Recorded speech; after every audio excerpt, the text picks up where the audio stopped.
Yo, pump it up. It's time for the news. Yo, we getting ready to bring you the news, boy. You need to know it.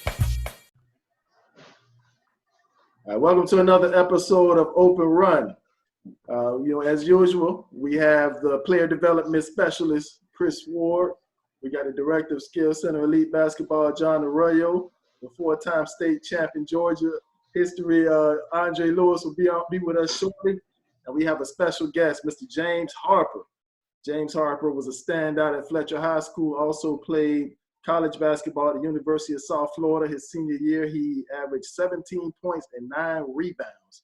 Oh, y'all did some research. Look at that. Hey, that's what we do around here. Harper, were you first That's team? what's up. Were you first team All Conference USA? No, I was second team All Conference USA. Yeah, you got robbed, So, man. It's all good, man. I had fun though, Yeah, I had fun.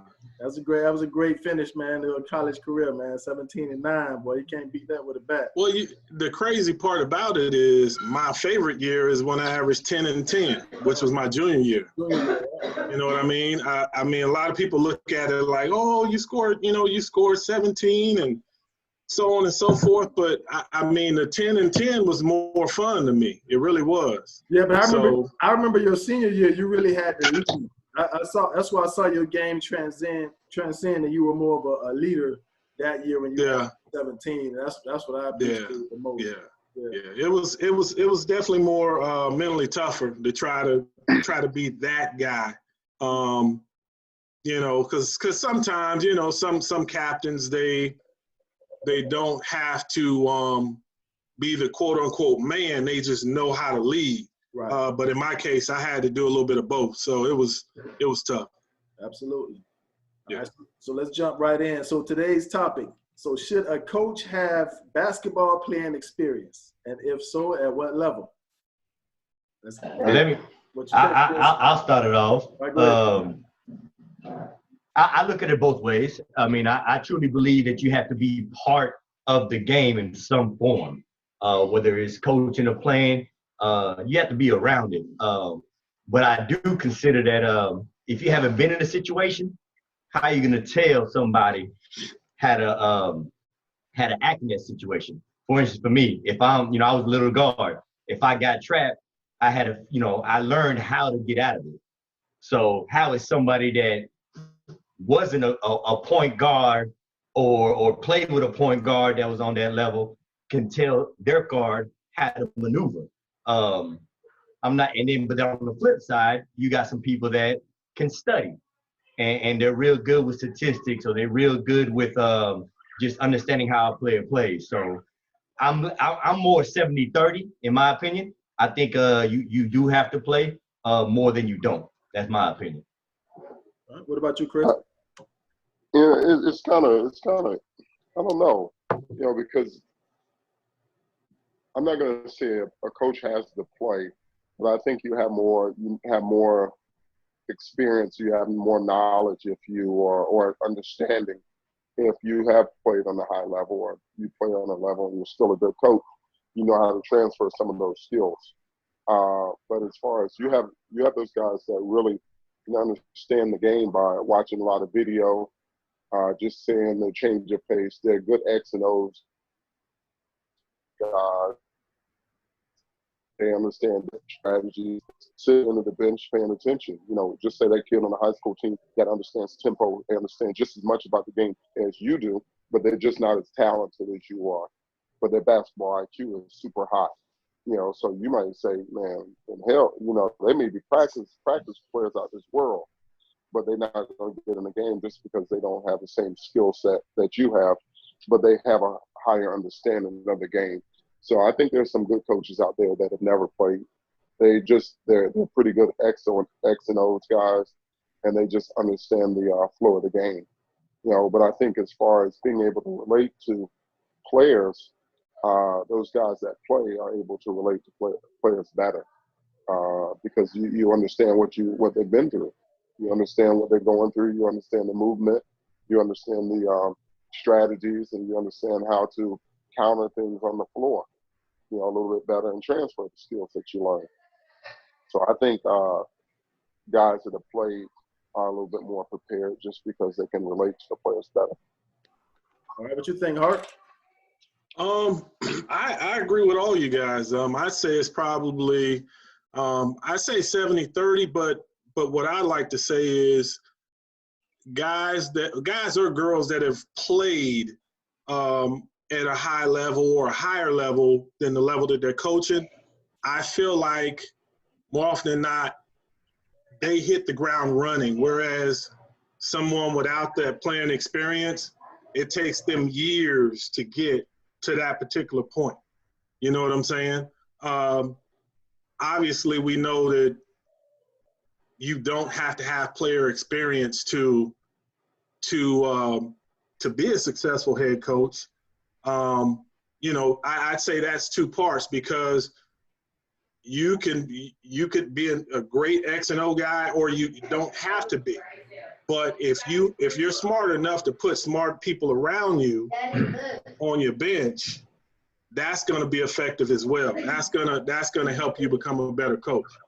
You know, because I know of some programs that at the high school level where the head coach might have about 5 to 10 years of experience, but then again, on his bench he has about 2 or 3 college players, or even players that have went overseas and made money playing on the bench, and they've pretty much let him be that guy, but behind closed doors let him in on a lot of things that he didn't know before.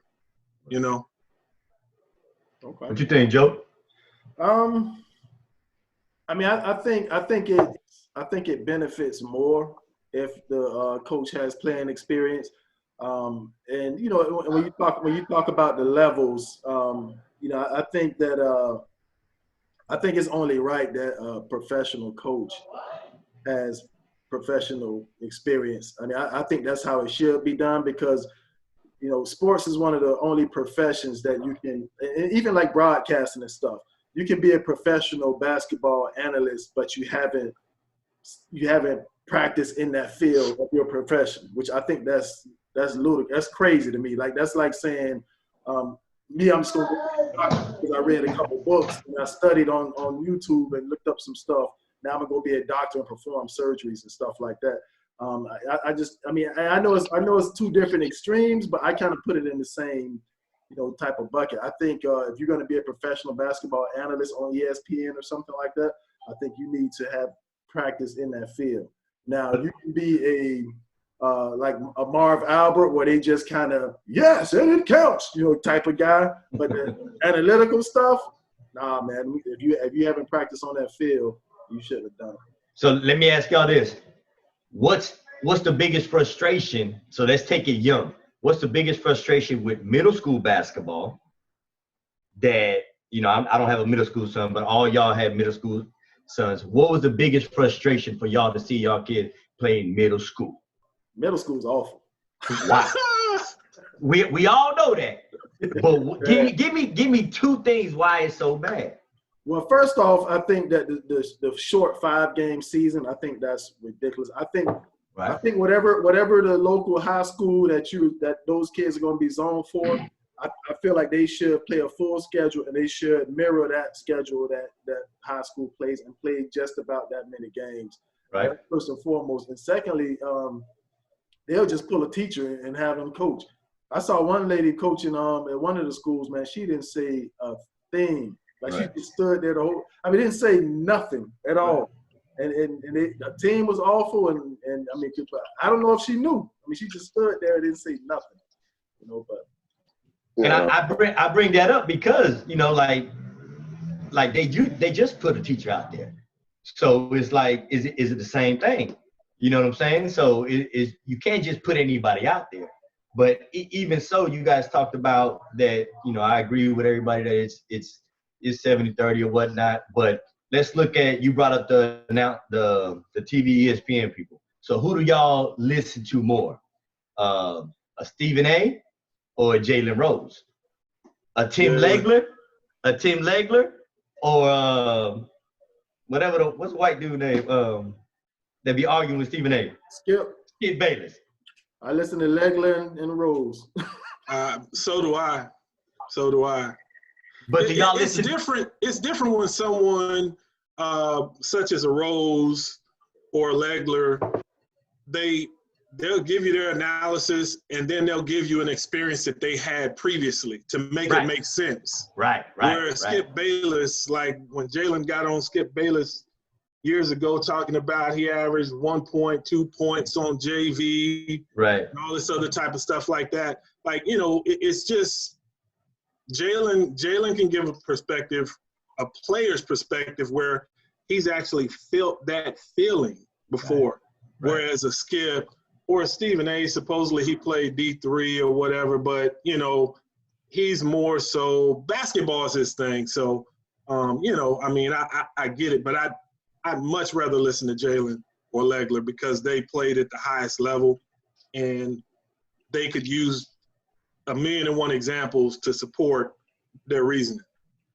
Yeah, and not only that, but you know, and I'm a big advocate for those guys who have never played, especially the ones that just really understand the game. I mean, you got some kids that you know are just going to be basketball geniuses. They're just going to be basketball heads just because they're around the game so much. And you know, we talk about that for with the skill center and those kids that we know that are not going to play college basketball, but they'll have ways they can stay around the game just because they understand the game and love the game so much. So I'm not saying they can't be good coaches. The only thing they're not going to be able to do is they're not going to be able to relate to the play. They're not going to be able to relate to what the players are going through as far as being on the court. Now, the X's and O's, I mean, you look at a guy like Lawrence Frank. Lawrence Frank didn't play one bit of basketball. And if you know his story, you know, he was a manager. He's a pretty good coach at the NBA level. Now, would I would love to play for somebody like that? Yeah, I would love to play for somebody like that because he busts his ass to get to where he is. Like, he had to fight a lot of battles. Hey, but Chris, like Harper said, who was his assistant coaches with the Nets? Yeah, that's right, Jason Kidd. Yeah, I mean, so yeah, I mean, of course you're gonna have people around you, but I'm just saying, as far as he got there because of his knowledge of the game and his understanding of the game. Now, who would I like to play for? I would like to play for somebody that has played. Doc Rivers. Who would I like to train with? Well, I would like to train with somebody that understands what I'm going to go through in situations. I mean, I would just love that.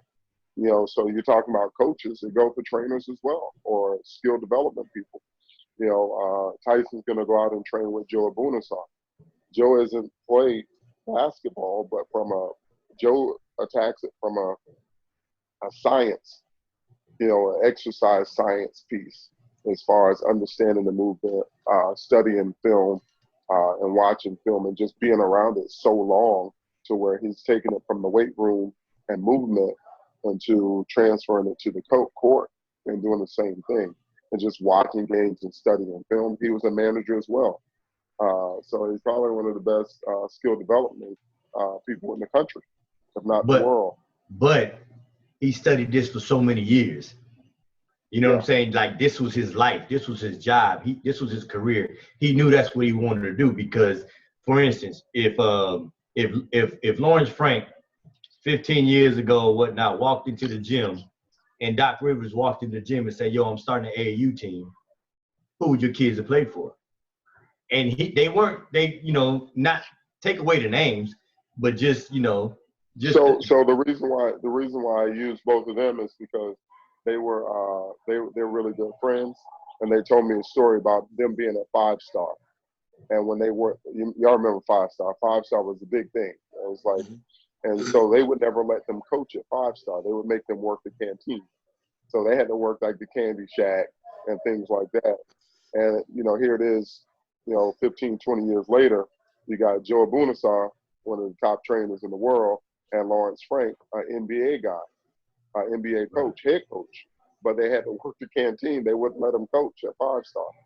You know, so but those are guys that, you know, you have guys like that, and you have stories like that. So who would I like to play for? Well, at least you're gonna have somebody on your coaching staff that has done it, you know. So it's always, but you got those guys that are X's and O's guys that, you know, everybody can't think like that. Yeah, Eric Spoelstra is another name that comes to mind. But, you know, you always hear the thing about what people always say, well, great players don't always make great coaches and things like that. I think the issue with that is the great players, their relatable experience is much different than the vast majority of the players that they're actually coaching. Because, okay, so let's say Magic Johnson, that little stint he had when he was coaching the Lakers. Magic's work ethic and what he had to go through was completely different than 95% of all, you know, the guys that he's coaching. He might have had one or two guys that was on his level that the relatable experience is there. I think the coaches that were like role players, like a Steve Kerr, some of those guys make better coaches is because their relatable experience is Popovich. It hits Popovich is another one. Phil Jackson. It hits more of the masses of the players that they're coaching. I think that's why you see great players kind of struggle as when it comes to coaching, because I guess the expectations might be different than what they have for themselves that they try to put on everybody, or what. But it's you know, I'd like to say with Magic's situation was, to me, it was totally different, because I do feel like you should at least sit on someone's bench for a year before you coach, regardless whether you have playing experience or not. Because, you know, long time ago, but, you know, we're sitting there watching Magic, and it's like, you know, I mean, how seasoned is he is drawing up plays? Or, I mean, yes, he has a feel for the game, and he could feel what, you know, he could feel what's going on, but the X and O's and the strategizing for the team, not just himself, but, you know, it's totally different. You know, it's different. It's different in a way that I feel like he also has to see it from a perspective of sitting, watching, having to help put stuff together with another coach during a game, so he could then translate it in to a regular scenario. You know what I mean? Remember, Jason Kidd got that head coach job, and the season wasn't even over yet as a player for him. He jumped right in. But he did put some guys around him. Absolutely. You know what I'm saying? The guys. I mean, some guys are different, but you also know Magic wasn't the greatest communicator neither when he first retired. That's true. You know what I'm saying? Like, he's developed not only to be a great communicator, but developed to be a great businessman. Like, Magic was, in my estimation, he's my favorite, by the way, so I'm not knocking him. Mine too. But I feel like he was just a basketball player at that point in time in his life. And then he turns around, it's like, okay, Magic, we want you to coach this team. You know, whereas Jason Kidd was a real communicator. And I mean, it just. But you're looking at Larry Bird was the same thing. He had the same issues. Yeah. Isaiah Thomas had the same issues. Yeah. They did well, though. As an example. They did well. But Bird won some games in Indiana, and then when Isaiah was just on this different. He got to show us some different shit. And that's another topic. But let me go back to coaching as a player. So as a player, I can understand what Harper's saying, because I'm not an X and O type of guy. My assistant coach right now is Josh Perry. So if it's a timeout, Perry come on, I say, yo, drop something. I'm the motivator. So when I coach, so Magic was probably, he know what to do in every situation, but he doesn't know how to teach it. Right. So that's the biggest difference. But then if there's a guy that's never played, can he truly motivate? So he might drop the X and O's or whatever, but the motivation part may be missing because he may not know how to motivate certain people. Well, you know, here's the thing, and I think it's different. I think they can, because they're gonna just say those managers. You know, you guys had managers on your team. They were just good they were like your teammate. They just good team dudes. Always got the right thing to say. Sometimes too much to say, but they always knew what to say, when to say it. And they always knew when to step back and play their role as a manager as well. So if you ever watch some of those managers that are really good, they understand the game. Yeah. They don't play it, but they understand the game, and they're going to be. Those are the ones that are going to be. They're going to be in the gym with you at 1 o'clock in the morning when you want to get up shots. That's right. Right. So If they're they really love it. Yeah, so they're the ones that are going to become coaches. Like they can't play, but they say, okay, this is where I can stay around the game, and they're going to become really, really. They're going to soak it up because they're going to hang out with you, and they're going to understand you off the court, and they're going to listen to the coaching staff, and they're going to hang out with them, and they're going to hear everything, and they're going to soak up everything. So when it's time to coach and manage a team, they'll be able to do that. But as far as the on-the-court experience, they'll never have that. In so a way, they're not going to. Go ahead. Sorry. Go ahead. No, go ahead. In a way, I guess their role is kind of like a walk-on player. Their role to becoming that coach is a lot harder. They got to really pay their dues to get there, as opposed to the players. They can jump right into an assistant or a work study type of program, and coach like that. But yeah, so I definitely see your point.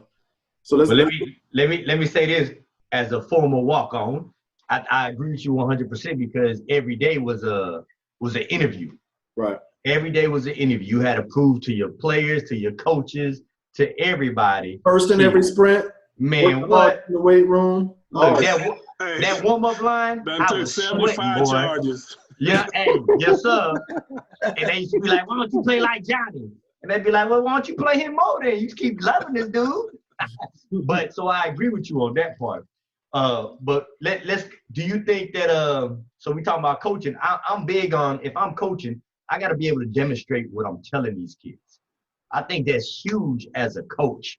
Like if you tell them, yo, you gotta, I don't know, 2-dribble crossover, come off the pick, drag dribble a little bit, drop a pass if it's open. If not, you take the shot, type of thing.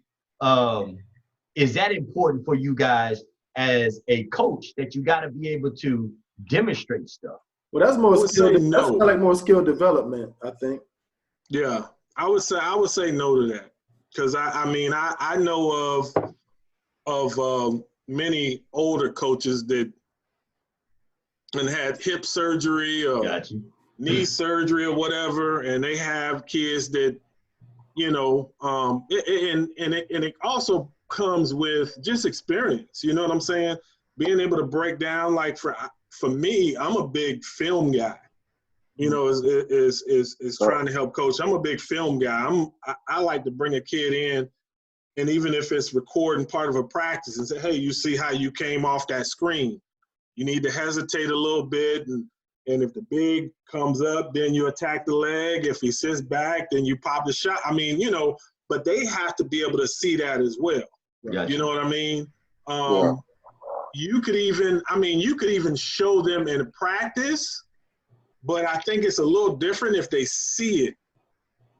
You know what I'm saying? If they're able to see their mistake, right, then it turns out, and it ends up turning out better to me. I don't know. And I use a lot of film, but I use it for them to go pay attention to other players.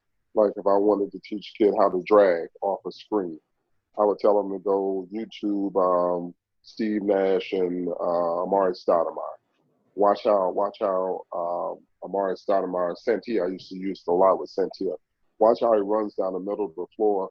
And then I'll tell Jalen, watch how Steve Nash just drags off his, like Amari Stoudemire don't even know it's coming. And he's dragging off his, so I would give them examples of people who to go watch, as far as if I'm trying to get my point across. Even though I can show them, some kids are visuals. They need, we can talk it all the way out, but they need to see somebody else doing it before they can do it. So some of those coaches are really, like James said, they break down film, man, and they'll have pieces for you. You get a good, and usually your video guys were managers, right? And they'll send you 100 clips of things that you can do and you can do better. They can send you your positives and your negatives, and you're like, damn, where y'all get this from? And show you exactly where you need to do it and how it needs to be done. So I learned more from watching film than anything else. I would things that I would be more conscious of, like getting beat on a straight flash. Like if we're in the zone and I'm playing the middle and I let the guy flash in front of me and then I follow behind, as opposed to stepping in front. You know what I'm saying? Just showing me, look, Joe, you got beat on the straight. And sometimes film can be embarrassing if it's your day. You know, it can be tough to watch film, and sometimes it can be great. Other things I learned from film too is thinking I was playing hard and looking at myself on film was like, damn, man, I'm lazy as hell. You know what I'm saying? Hey, it was what's crazy. I was watching with Tyson a couple weeks ago, and he was like, man, I should run the floor more. I said, yeah. Then he made the excuse of, well, I know I ain't gonna get the ball. Hey, the hell with that. Right. Just like you sitting here, I'm watching it, you watching. You said, man, I should run. Just think of a scout is watching you. What they're gonna think, man, I wish you run the floor. Let them make that decision. And then why won't they get in the ball? Run the floor and then let somebody else make that critique. But look, at what age, you guys all have older kids. Me and Joe is the closest to the, I got elementary, but at what age do you really think film is beneficial? It might be all the time, but dealing with young kids, are they really gonna soak that in? Me and JoJo been looking at clips in second grade, and he learns that. That's why, like JoJo, he's defensively, he's always in the right spot. He's always in the right place, and that's what I was explaining to Natasha. I'm like, look, he's like, if his teammate gets beat, JoJo's always there with his hands up, and I'm like, and they would still score sometimes, but I'm like, now think about it. If he's 6'9", 6'10", and he gets to that spot and his hands up, now that's a big deal. You know what I'm saying? Like, right. But that's because I show him stuff on film all the time, and he knows how to play the middle of the zone better than anybody. And you know what I'm saying? And this all comes from us watching film, and he's always been like that. But we've always used film and talk about it. What about training? Do you think that as a trainer, you've had to play the game on whatever level? We'll let y'all go on that one. I would say the same way that you need to be a player to be a coach. You need to be the same as a trainer. And I'll say this because I've experienced watching some trainers that they teach all the fancy stuff. Right. I mean, for me, the game is played in the paint. So why aren't you teaching this kid one move, don't play with him, get to the paint? Yep. Bam, bam, get to the paint. Whatever. Whatever it is, get to the paint. Unless you just shooting a rock on a wide open shot, you get into the paint. And all this fancy stuff that they teaching these kids sometimes, it's like, that doesn't even make sense. Why would why are you teaching a player to do all this dancing instead of getting to the bucket? Right. You shouldn't be having to take 4 or 5 dribbles just to get to the bucket. Right. But so, it'll make your film look a whole lot better. That's what, in my opinion, that's why they doing it. Yeah, I guess. Hey, and the thing about it, they'll win games. Right. Yeah, but the thing about that is too, you're teaching that. That comes from basketball. That should come from basketball IQ. Right. So that's what we call your counter moves. So we teach you how to get to the basket. We teach you how to beat your defender. Now, what you do with a second defender, that's called basketball IQ. That's called change of speed. That's just called court awareness. Like, you should know this. That should be a natural piece that comes to you just naturally, just based on, somebody's going to come there, so to pull up. Or you need to cross over and use your left, or however you add your counter move to it. So I do and I don't agree, because I've seen some pretty good guys out there that have done it on that level and doing it on a pro level that have never played. But they understand it from a scientific piece. Wait, hold on. When you say never played. Like never played. Like never played. Like didn't play high school. I mean, they were around it. They were around basketball. You have some guys that they can take exercise science and move it to the court, right? And create, because that's all that basketball is about. Change the speed, change the direction, learning how to explode out, sitting down nice and low, getting from point A to point B in a certain time with, like James said, limited movement. You know, that's anybody can teach a jab crossover step. And let me ask you this, Chris, like how much experience did those particular trainers have that did not have playing experience? Years. You know, like years of it. Like, you know, I'm not saying it from these guys are older guys now. They've been doing it for a while. And they've been doing it on the pro side for a while. The thing that bothers me is like I try to say it for myself. I try to separate myself from everyone. Not saying I'm the best, but I have about 20 years doing this. And I've done it on every single level that you can think of, even for playing wise. You know, high school, college, pro, Division I, Division II, JUCO. Like, you know, and I coached on that level and also trained guys on that level. And I learned a lot of stuff from guys as I went on, but these were guys that were already doing it. I didn't learn from a younger guy. I learned from a lot of older guys that were already doing it, and I put my own little sauce on it. But that's what I'm saying, though. They've had years of studying, years of learning, and I think those guys that you're talking about, like most of our kids around the area, aren't going to be able to train with those guys because they've studied for so long. They're on a different level. So they're on a whole nother level. Right. So I'm talking about just you know, with a lot of our kids. Grassroots. Grassroots. Like anybody and everybody. Y'all know, I'll see things on Instagram talking about AKA trainer, AKA coach, and I'm like, damn, who the hell is this dude? And yeah, you know, we doing this, we doing that, and I'm like, for me, even as a fourth grader, Junior and Jaden, I don't work on no 3-point shot. I don't really work on like going all the way to the layup. Man, my whole thing is 15-footers. Be good at the 15-footers. One dribble pull-up, two dribble pull-up. The thing about it is you got to be able to teach kids how to finish, too. And you got to teach them different ways to finish strong. The level they're playing at, majority of the game, actually 80% of the game is going to be layups. It's pressing and layups.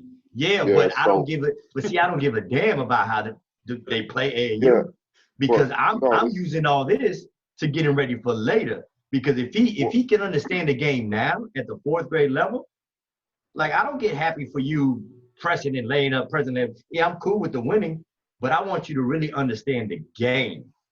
Yeah, and that goes when you talk about the trainers, and I try to separate myself by saying I'm a developmental specialist because I go based off experience, exposure, and education. And I try to use that, and I put a lot of time into it, and I watch a lot of different things. Like I go watch the games when I watch my kids play, not to see the game and enjoy the game, to see what we need to work on based on their movement in the game, based on the things they're doing in the game.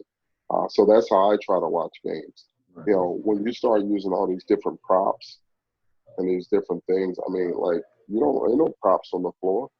Like you just teach kids the fundamentals and basics, give them a strong foundation.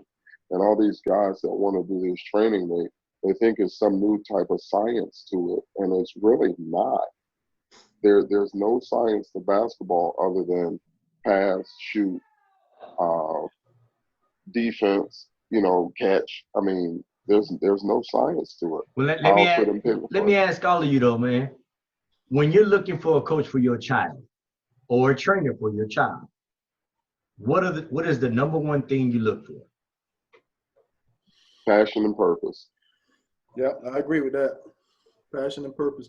Now, for me, as far as a trainer having playing a trainer having playing experience, I think it also gives you an advantage. I think about myself, like I stayed home and didn't go play professionally, and I used to play in the little local leagues around here. But when Chris, Harper, Fred, even Ron Hill, Shea, Carl Thomas, when them guys came home, what I used to consider dirty tricks because nobody was doing it around here that they were doing was, what I'm saying, it was stuff that they learned from playing.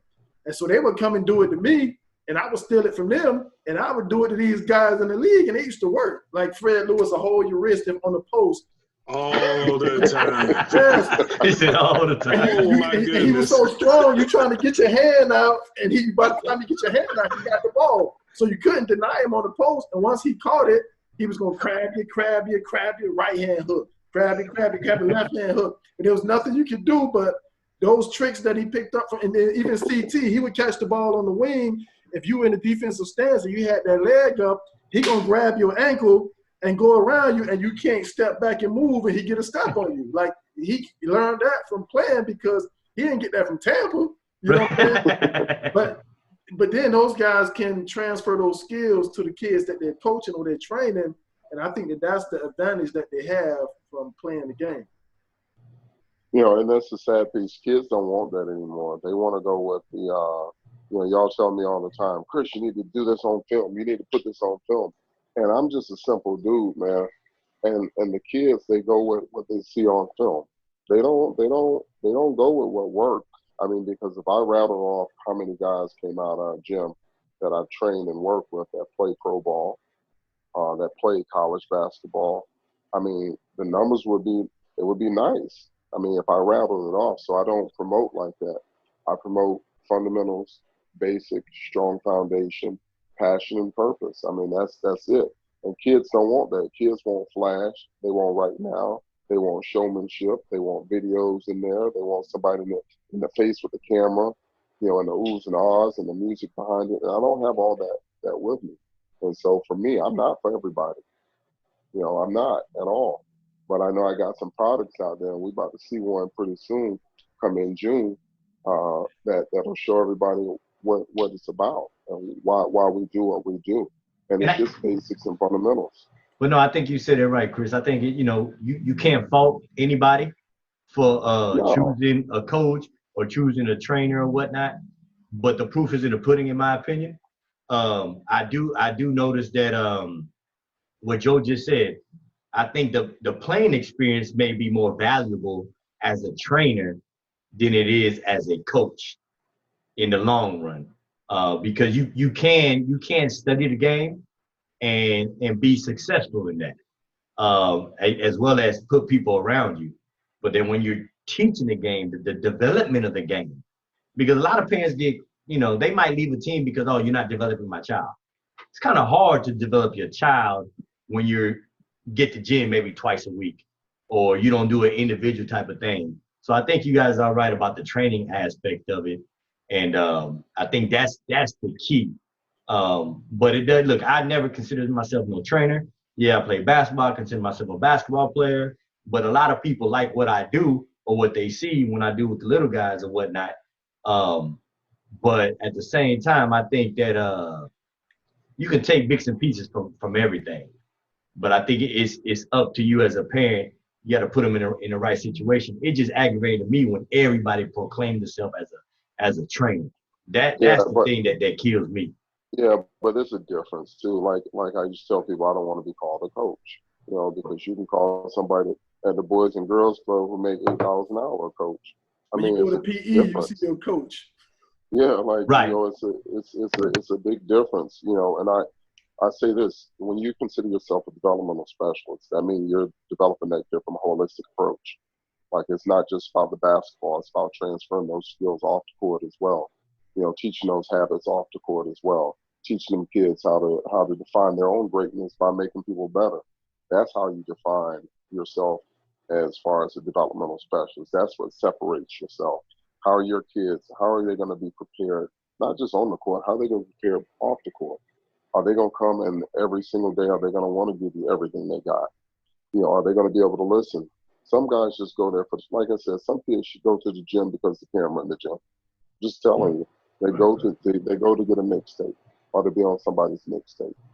And then like I said, I'm not for everybody. And that's why, I have certain kids that come to me, I have certain kids that don't. I'm for those kids that want to get better, but just want a strong foundation with transferable skills. So that means they're going to be prepared to play for anybody. They're going to be able to learn from anybody just because they have a strong foundation. They have the basics and fundamentals already. They already possess it. So if you look at my teams at Hillsborough, people will say, well, how do y'all stay in the games? My kids are fundamentally sound. We're not the best team. And granted, basketball ain't the toughest. But there's some games and some teams that should have beat the hell out of us. But because kids are fundamentally sound and they're prepared, they're ready to go and they can play with anybody. All right, Harp, you got any final thoughts for us before we wrap up? No, not really, man. I just, well, I guess I do. I just feel like the game, I mean, experience is everything. You know, even in the classroom, I want to say, what is it? When they look at hands-on learners, kinesthetic learners, but 70% of people are hands-on learners, you know, and it goes with the game of basketball or pretty much any sport as well. You know, it's a lot tougher and it's a bigger learning curve when you don't have that end game. I've been there before. I've seen it, done it, smelt it. You know, it's different. It is a longer learning curve, in my opinion.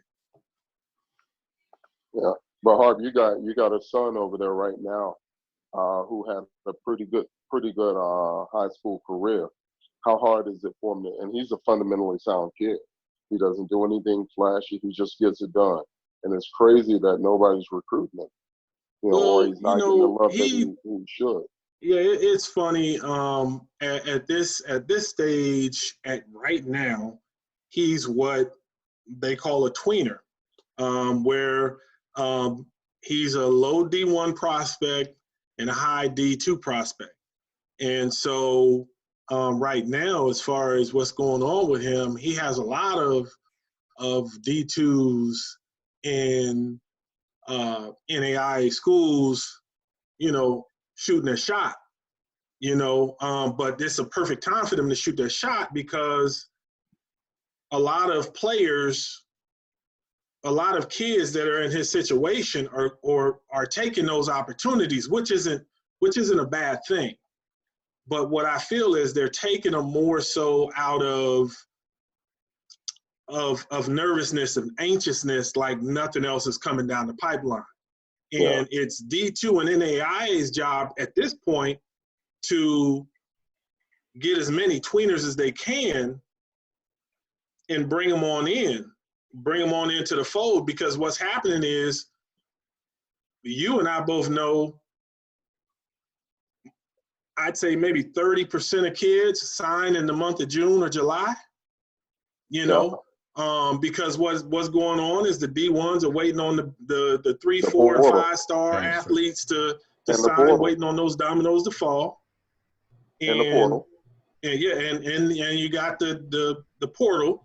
So they're waiting on all those chips to fall, and then that's why in June and July is when, you know, they come back, oh, well, we lost this guy.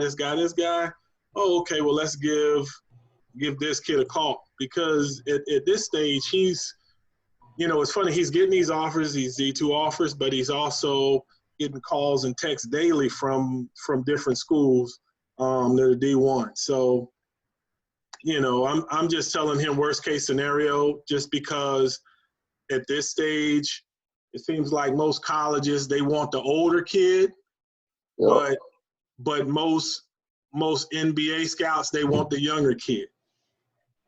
You know what I mean? So it's a catch-22. So I'm telling him, well, if you go to prep, I mean, you're still coming out at 18 after a year of prep. What about a year at JUCO? You know, either or. You know what I'm saying? So we'll see, man. But he's gonna be okay. I know he'll be okay. It's all it takes is one. You know, as you know, it just takes one.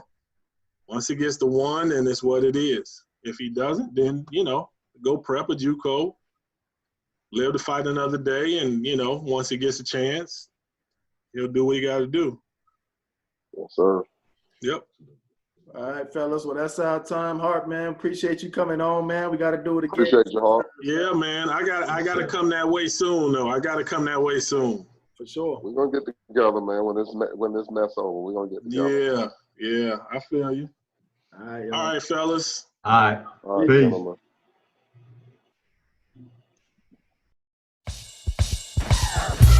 Yo, pump it up. It's time for the news.